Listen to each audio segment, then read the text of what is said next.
throughout the presentation. I want to start by thanking all of you for taking the time to attend this meeting today.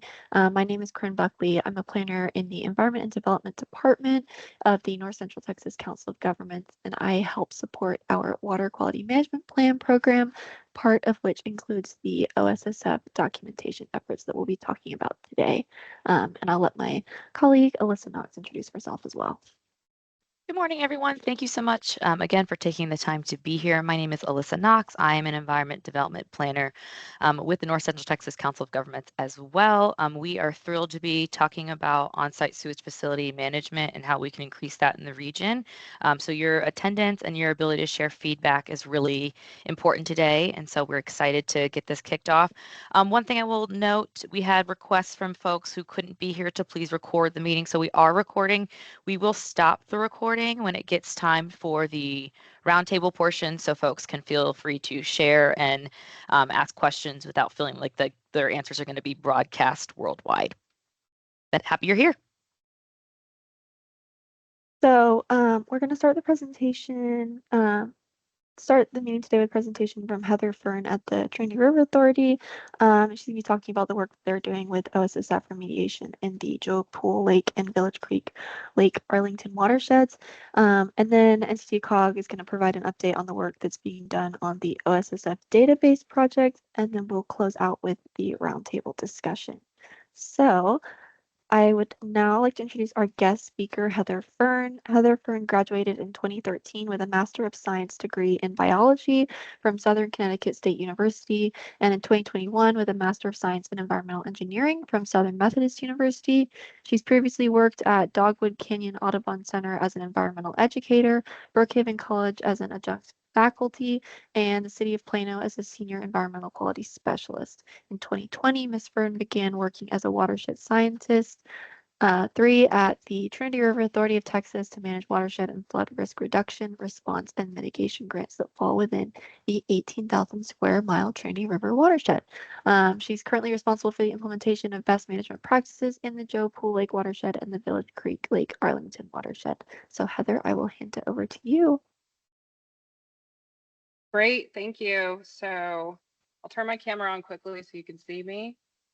I'm Heather.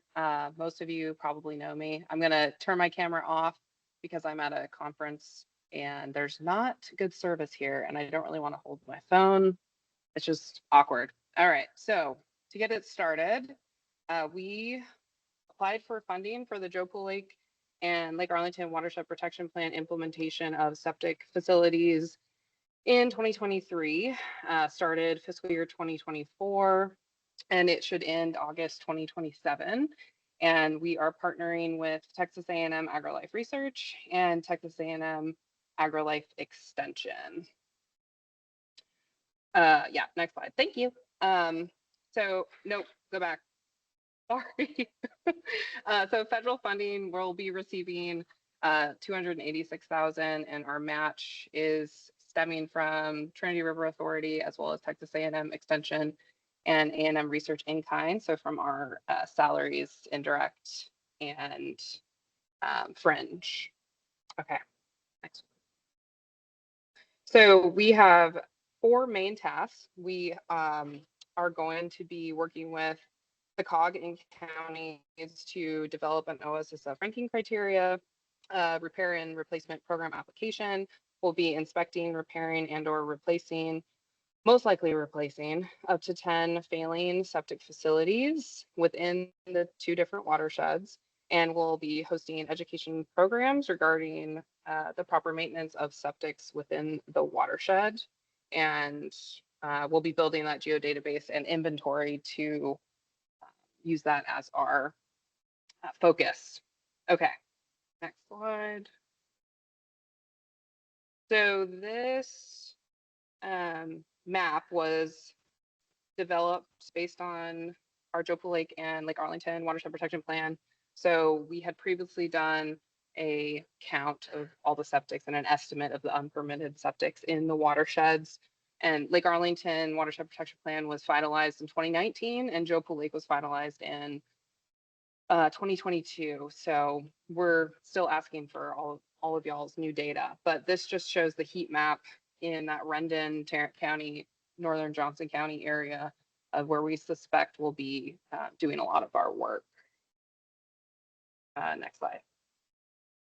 And so our website is live. I wish I was online so I could copy and paste this website into the chat so you guys can go surf around on it. But interested homeowners can actually use this web page. There is a map embedded and they can measure their distance to a stream. So all they will have to do is type in their address and measure distance to the nearest stream to see if they're one within the watershed, but two within our eligibility criteria. Next slide.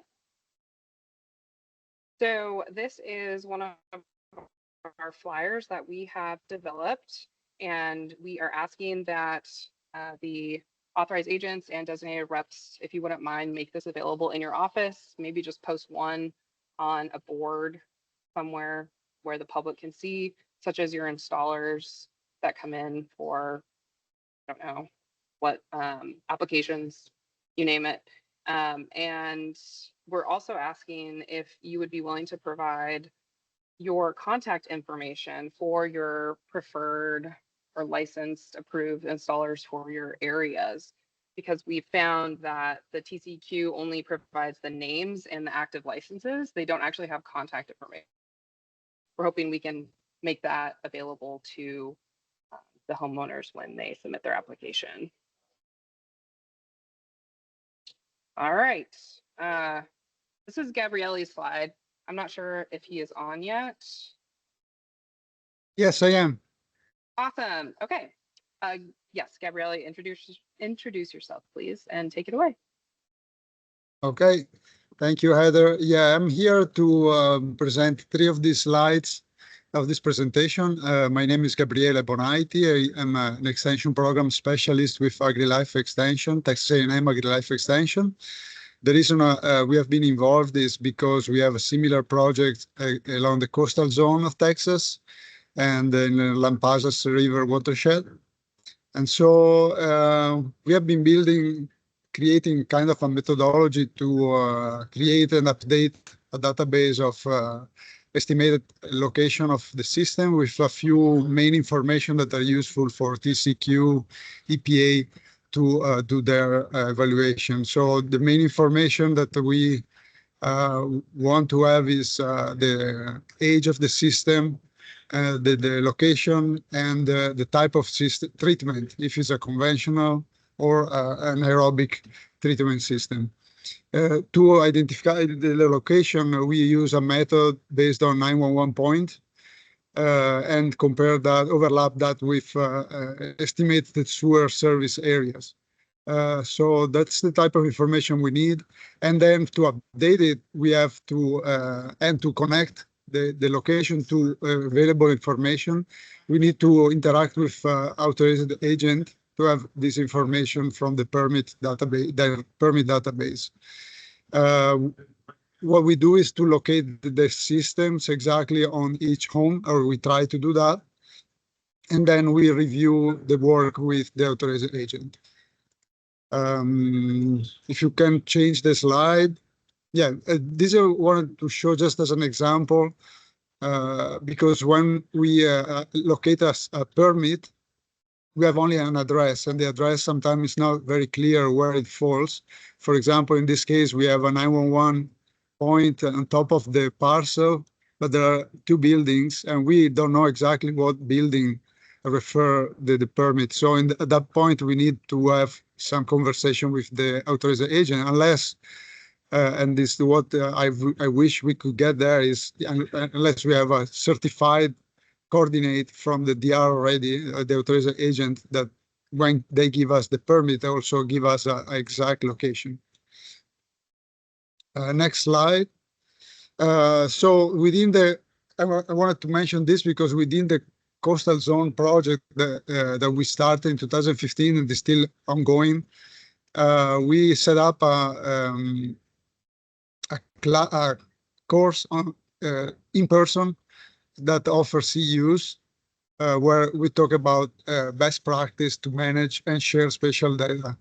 So I will talk in this class about what would be best when we exchange data. What are the problems when you locate a permit or an information about an address, and about something about ourselves, some about in general geographic information systems.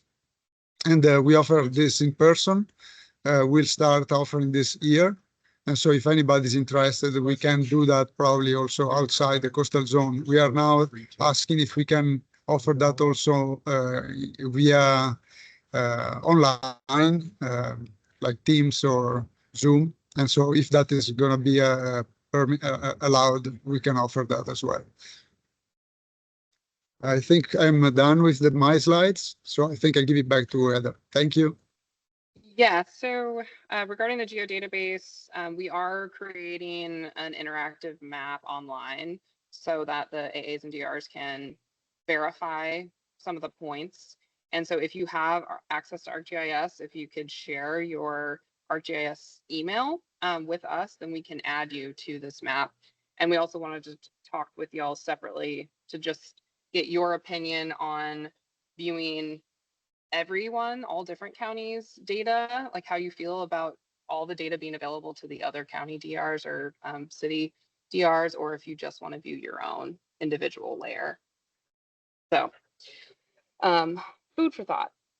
Okay, so our assessment criteria, this is how we're going to be ranking these homeowner applications. And essentially it comes down to three things. So the location, so are you within 2,000 feet of an identified TCQ river stream segment that's impaired or identified as a concern for bacteria, as well as the status. So are you failing and are you in need of repair or replacements by recommendation from your licensed OSSF installer? And then the order of application submittal. So after those two are considered, then priority will be given to the applicants that apply on a first come, first served basis. All right, next slide. Yeah, you can hit it twice. So these are front and back of the homeowner application. Just so you can see it's a fillable. They can fill it online. It's a PDF. Email it to me or mail it in if they would like. We're currently working on an online version, but that will need to get approved via TCQ. And we had this sent out to all AAs and DRs in the region to approve. And so that is live and on the website. And then next slide just shows the back side where they are essentially giving us all parties access to the property and they can't hold us liable. So this was reviewed by our legal and all y'all. Okay, next slide. So this is kind of an idea of how we foresee this process going once the homeowner application is received. So we'll get in touch with them within 24, 48 hours. We'll go out to the site. We'll determine eligibility. So are they failing? Are they within a certain distance from the stream? If it's approved, the homeowner will request that the homeowner select an installer. But if we can provide the recommended list from the area, that would be ideal so that they can still select, but they don't have to kind of search for one on their own. Then they'll have the installer do an estimate. They'll send that estimate to the homeowner as well as to TRA. We will reach back out to the homeowner to see if they want to proceed. We will send this, if they want to proceed, we'll send that estimate to our finance department. Our finance will approve it. So they're going to make sure this person's actually licensed, has the insurance, etc. And we will then inform the homeowner they can proceed. We hope, or we will request that they provide photo documentation and explain to them that this is beneficial and they would want to know just for their own due diligence from start to finish, just where the lines are, how it connects to the house, what type of system they have. And then it helps us for our deliverables. Hopefully I said that okay. If Lisa's on, she could add to that. but that's the intent. Remind the homeowner of the $8,000 cap. Also on here. Installer will then send the invoice to TRA upon completion. So we're looking for a letter of completion, and then we will also require a letter of license to operate from the county or city designated rep or authorized agent, and then we'll submit the invoice for payment.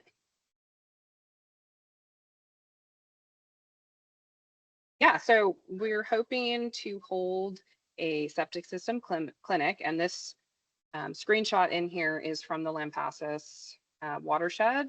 They have an excellent program. It's been in the works for a few years now. And so we will be pretty much copying this, but targeting our area.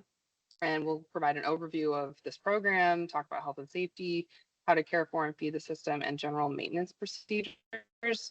And we're hoping to host this in the first or second week of December. And wanted to ask if anyone would be open to us hosting it at your facility. So a city or a county, you know, and once we figure out a good facility, we'll be able to determine if it can be hybrid or if it needs to be in person only. Yeah, so hoping some of y'all will volunteer. And that's it. Thank you so much, Heather. Yeah. Are there any questions for Heather about the process or anything that she presented on? There's a lot of good information in there. You're welcome to put your questions in the chat or use the raise hand feature, and I can call on you to unmute and you can ask your question.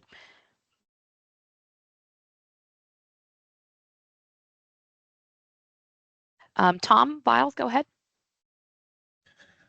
Hey, Heather. So Flower Mound is just starting developing a similar assistance program. So I would like to sit down and talk with you more about building that out and just kind of get your help and guidance on that, because it's I was a little surprised we got approval to do it, and now we need to build it out and get it done. So I appreciate what y'all are doing, and I just hope I can just get some help and guidance from you. Yeah, absolutely. Nice to see you, Tom. Good to see you too. Amy Carpenter had a question. Do you have any idea about the level of interest expected in the program? Can you repeat that? Do you have a ballpark level of interest expected for the program, like a number of maybe applications you're expecting? Oh, okay. Well, right now we've received quite a few suggested homeowners from inspectors from the DRs or AAs in the area. And so we plan to do some outreach with those specific homeowners. I mean, we can only do 10 locations, and right now we have about 20 that we know need some assistance. So, wow. Yeah. We hope this program will continue and, you know, inevitably either be kickstarted by or taken on by council of governments or even the individual counties, and help with funding for that. But yeah, so we definitely expect a lot. Great. Are there any other questions for Heather? Heather had mentioned asking if folks could stick around that are in the project area so that they can speak briefly with Trinity River Authority. So I have a poll after we go through questions that I'll launch. And if you're interested in sticking around, if you would just indicate that, that would give us an idea of how much time we'll need to hang out afterwards. There was another question from Amy. Is there a way to get an after action report showing the projects that you selected? Yes. Right now, I'm actually sending out, so to some of our funding partners in the Joe Pool Lake watershed, I send them our quarterly progress report. And so we can certainly include the list of AAs and DRs on that. The quarterly progress report goes to the state, and that will include all the information on which site was selected, how much money they needed, everything. So yes. Great. And then there was another question, how will the program be funded to ensure its long-term viability? Well, I hope with the success of this, I mean, and based on how Limpasas and the coastal zone is operating, they just do recurring funding from the state. So it is still 60/40. So there is match still required, but it was pretty easy to come up with a match just based on how much time I am dedicating as well as A&M. So just using our in-kind salaries. So, right, but how could you just do it without a grant? I'm not sure, but I know there's interest. I hope that answered it. Yeah, that sounds good. Amy has one more question. Go ahead. No apology needed. You can either type it or you could just unmute and share your question as well, Amy. Is there a meeting planned for homeowners? Yeah, so like I said, we're hoping to host it the first or second week of December, but we need a volunteer. So our office is TRA, we're outside the watershed, we're just north of it. And so we're hoping one of the cities in the watershed or one of the counties would be willing to host it at their location. Amy says, we will host it. Amy, what city are you with? Sorry, I hate talking on these things because I always feel like I'm talking over people or people are talking at the same time. We're in Arlington. It's kind of Okay. central, so maybe that might be good. And that's just if no one else wants to host it. I just putting it out there. If there's a facility down near Bowman Branch, for example, because we really want to keep it within the watershed, within Joe Pool Lake. I don't know if you could put up a map, Alyssa, or one of our, if the website, if you open that website and share that, you can see, so it'd be south of I-20. Yeah, we have city facilities down there. No problem. Okay, awesome. I would definitely take you up on that. Okay. Okay. Are we good? We don't need the map anymore. Thank you, Amy. I appreciate it. Okay, wonderful. Okay, so I'm going to go ahead and launch that poll just to see who is available to stick around. Heather, do you anticipate how long folks should be expected to stick around afterwards? I'm depending on how many. Gabrielle, he's just going to show an overview of what we have created so far, the interactive map, and try and get y'all's ArcGIS emails. If you don't have an account, then he can set you up with it, and then we can schedule another time to meet. So maybe five to 10 minutes. Okay. Yeah, so please fill out that poll if you are available to stick around. We would really, really appreciate it, just so that would give us a chance to move this project forward as well and kill two birds with one stone since we're already here. We'll give folks a few more seconds to fill that out before we go on.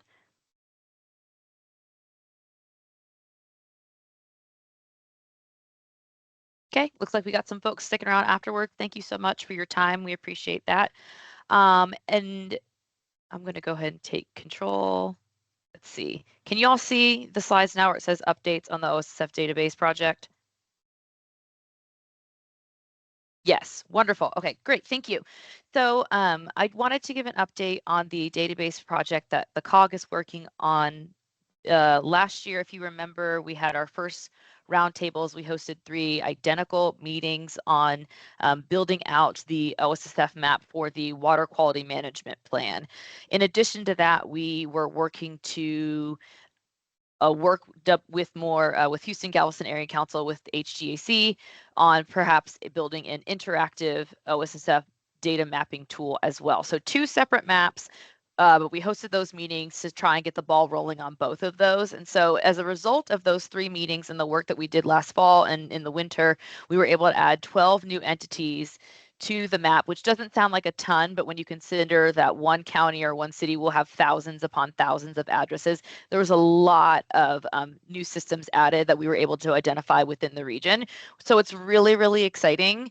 We were really pleased with that effort. We are now working to begin to identify where unpermitted systems may lie by comparing where our wastewater service boundaries are with our 911 parcels to kind of see, okay, if there's a system that falls outside of the service boundary area, but we don't have a permitted location for that. Maybe that is an unpermitted system or a system that hasn't been shared.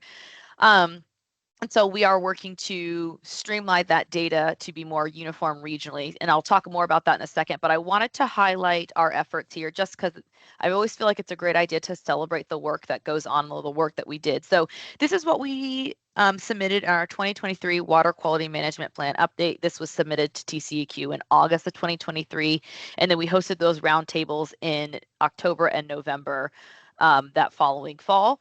So you can see we have, it looks like about 5 counties filled out of 16, but clearly there was more work to be done. And then after our roundtable, this is what we had put into the 2024 Water Quality Management Plan, which was submitted to TCEQ in August of this year. So you can see a significant jump in the amount of county participation we had and the amount of counties filled out. That does not even include over the summer, we received data from Dallas County and Collin County, and so those will be included in the 2025 update. But we've had a huge build out of the region. We are about 5 counties away from having all of the septic systems, at least in all of our counties, represented within the map. So that is really exciting work, and that's a result of your communication and cooperation with us. So I can't thank you enough for that. What we are doing now is taking all of our old data, because we have been collecting OSSF data since 2021 to include in our water quality management plan.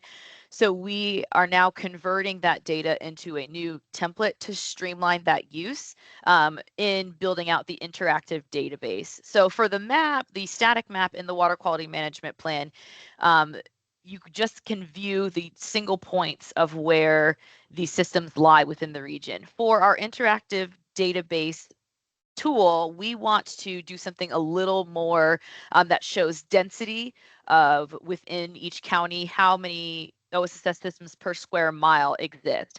And that is something that we are working to hopefully build onto HGAC's OSSF information system tool, so that in the future, this could be like a statewide effort and we could find out where systems lie all over the state.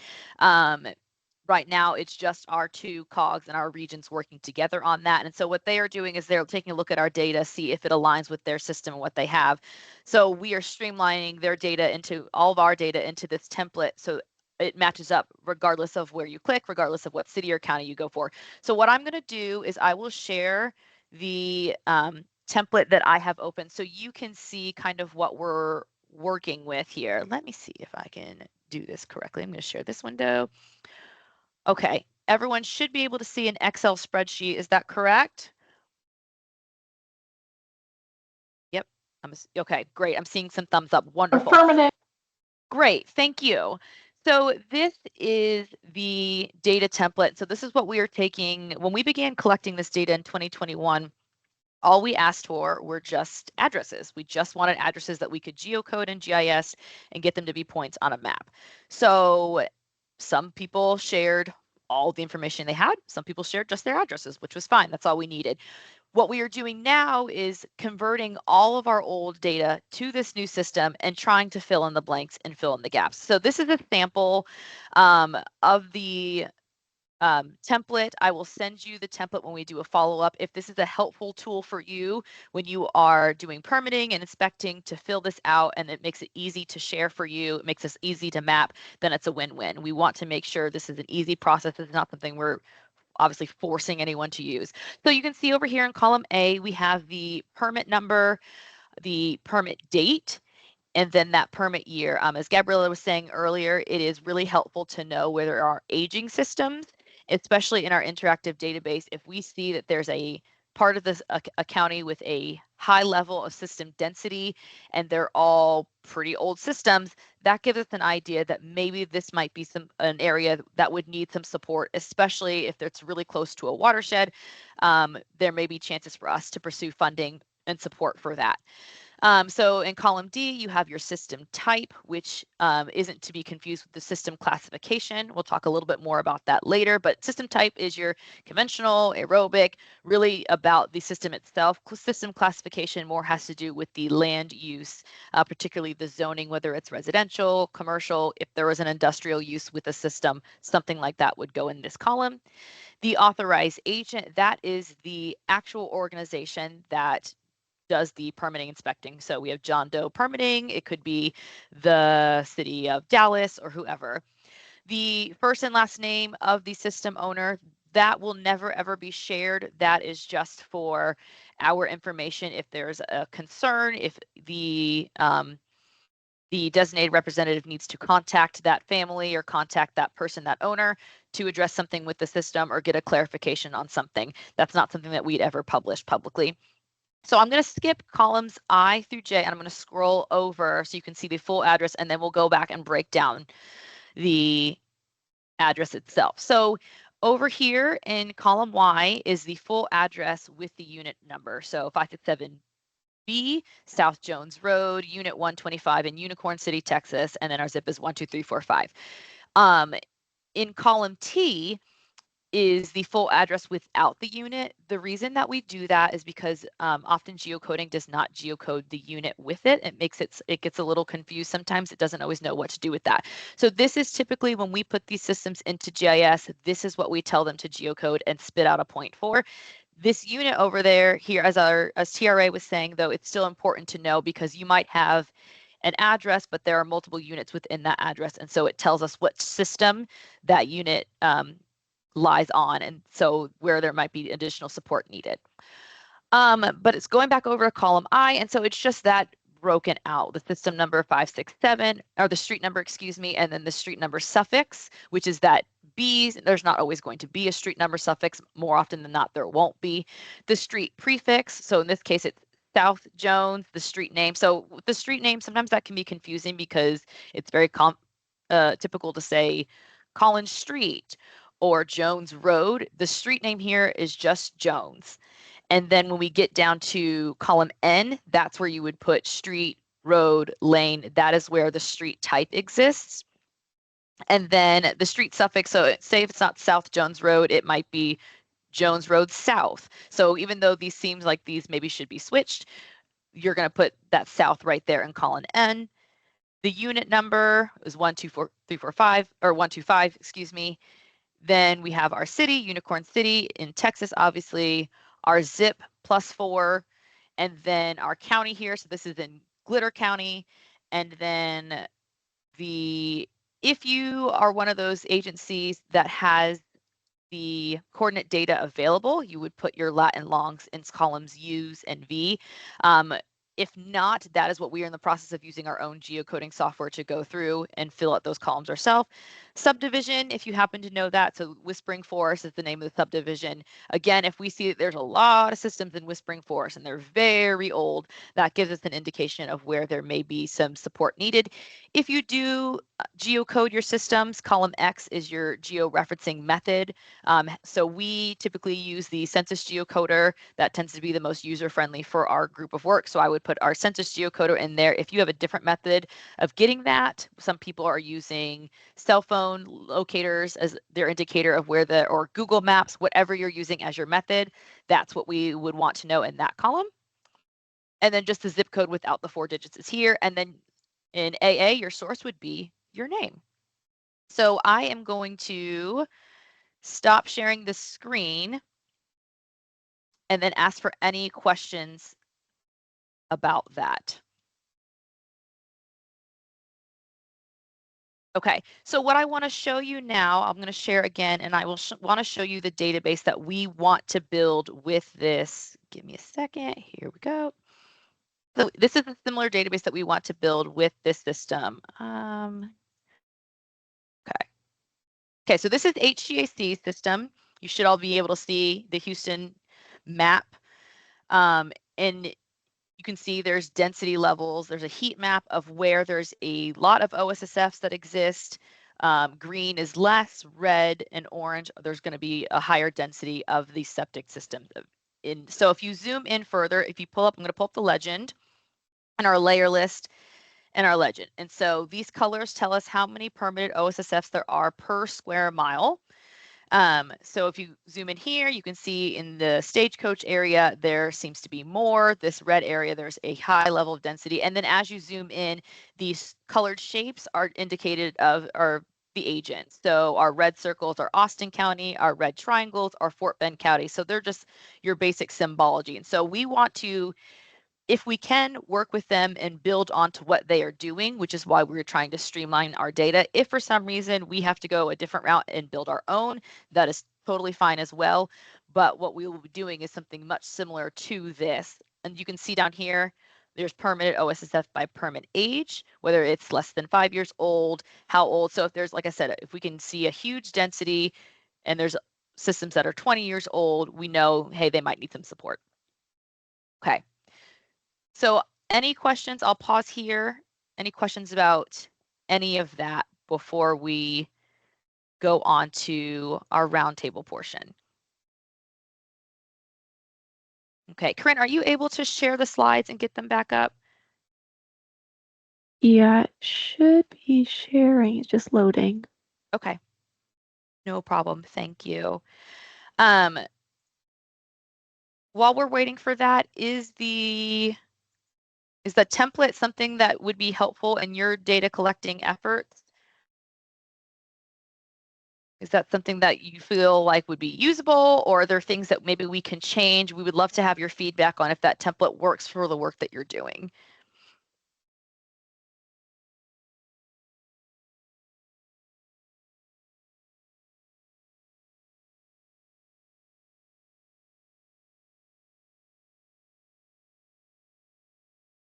Okay, Amy said, I was thinking it might be good to know if they're on city water or well, if that info is known. So yes, that's part of our discovering and kind of outlining those service boundaries. We're going to try and do, so we have the wastewater boundaries, but also the water boundaries is something we can try to incorporate as well. That's good information for us. Thank you.